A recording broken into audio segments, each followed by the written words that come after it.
texte, croisé au hasard de mes lectures. Je n'en connais pas l'auteur. Une amitié forestière, première partie.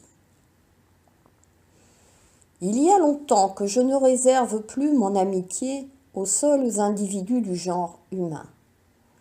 Il existe toujours, au-delà du langage, au-delà de l'espèce, un endroit où se rejoignent les âmes. Il y a 2 ans de cela, je me suis liée à un drôle d'ami. Son nom pourtant ne m'évoquait rien de très drôle, c'était un magnifique goulot. Ce matin de février, le soleil était si pâle qu'il avait l'air malade. On aurait dit que lui aussi s'était levé contraint et forcé parce qu'il sentait que la vie lui promettait une belle rencontre. C'est à son manteau blanc que je l'ai reconnu.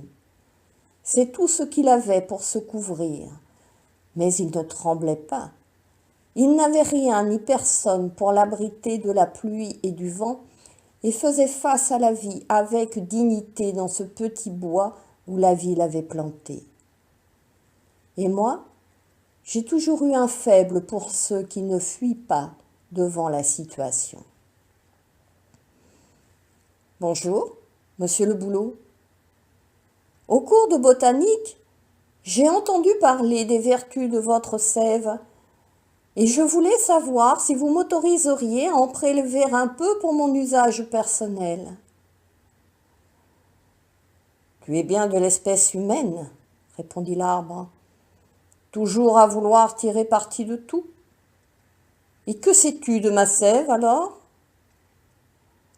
Eh bien, je sais qu'on l'utilise en cure dépurative de printemps, qu'elle a une action bénéfique en cas de maladie de peau et d'allergie saisonnière, ainsi que pour les personnes atteintes de gouttes et qu'elle prévient la formation de calculs urinaires.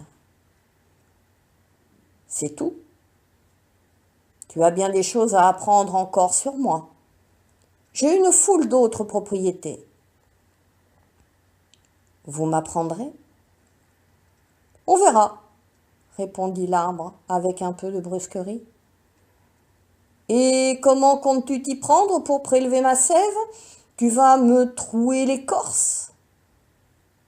Oui, mais ce sera juste un petit trou de rien du tout. Vous ne sentirez presque rien.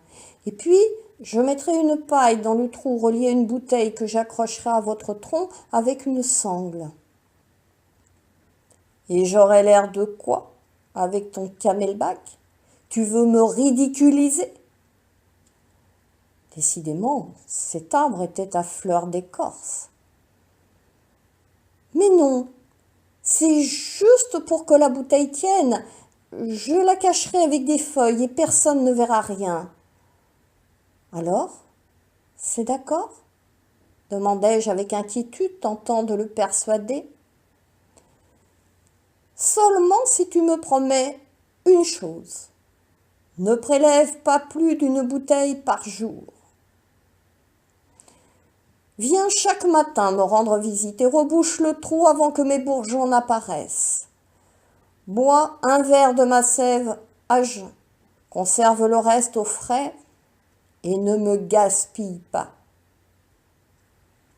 Je promis et revins quelques heures plus tard.